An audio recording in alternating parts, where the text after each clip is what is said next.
Olá, minha gente, um grande abraço do Hélio Nogueira. O Amapá continua sendo aquele paraíso para os corruptos e os corruptores, o paraíso da bandidagem, da bandalheira, da ilegalidade, do desvio do dinheiro público. A Polícia Federal foi para as ruas novamente, numa operação que ela convencionou chamar de Luz para Poucos.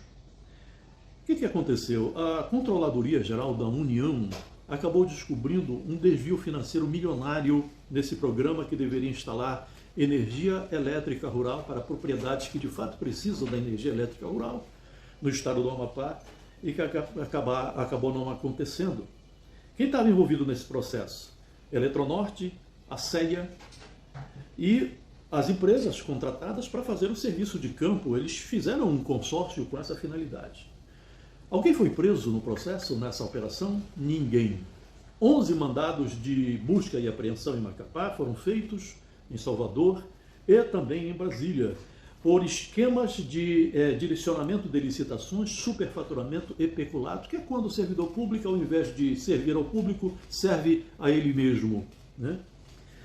Eles estavam trabalhando não na universalização da energia para quem precisa da energia, mas estavam trabalhando em luz para poucos. Vamos ver o que foi que eles fizeram de ilegalidade?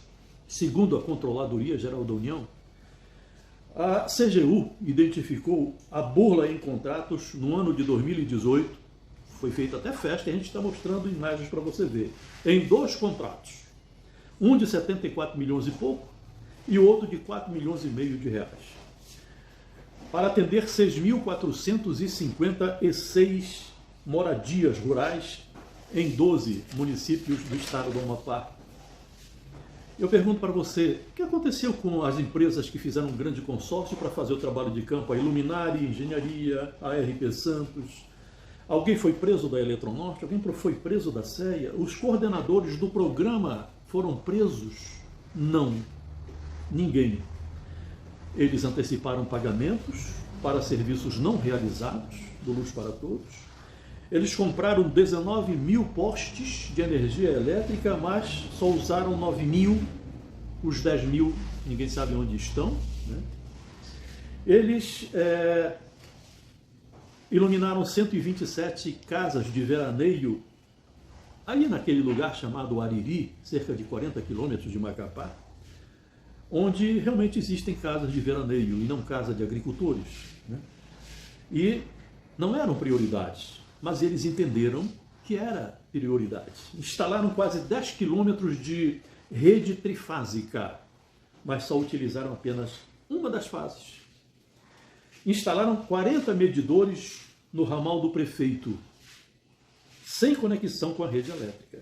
Mas consta no relatório final do trabalho que todos os serviços foram devidamente concluídos.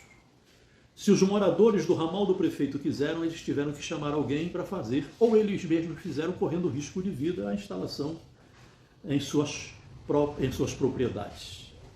Havia a previsão de contratar profissionais de arqueologia. Ninguém dessa área foi contratado.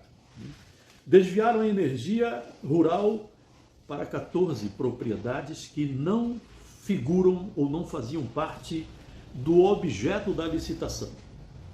10 desses beneficiários moram em Macapá, moram em Santana, e 5 são servidores públicos. Esses caras sempre costumam tentando se dar bem aqui e ali, deveriam estar presos, foram presos. Naturalmente que, pelo menos até agora, não. A energia rural beneficiou o irmão de um empregado da empresa que era responsável pela fiscalização do Luz para Poucos, porque isso não é luz para todos. Em Macapá, Pedra Branca do Amapari e Munguba derrubaram a mata sem a devida licença ambiental. Alguém foi preso? Ninguém foi preso. Eu fico lembrando da matéria da semana passada do profissional repórter da Rede Globo de televisão que esteve ali nas Ilhas do Baili, que mostrou a realidade cruel e miserável de 12 mil habitantes da região do Baili que há 3 décadas não tem energia elétrica, e onde o governador, que hoje é ministro do presidente Lula, não pisa há 14 anos. É uma realidade, lamentavelmente, que está aí exposta para todo mundo ver. eles podem responder por fraude em licitação, eles podem responder por associação criminosa, falsidade ideológica, por peculato, e podem até ter pena de 22 anos de prisão. Alguém foi preso? Deveriam, mas não foram. Por isso é que eu considero o Amapá o paraíso desse tipo de crime organizado, que está muito bem estruturado e muito bem instalado, com as bênçãos de alguns poderosos. Grande abraço. Amanhã a gente volta.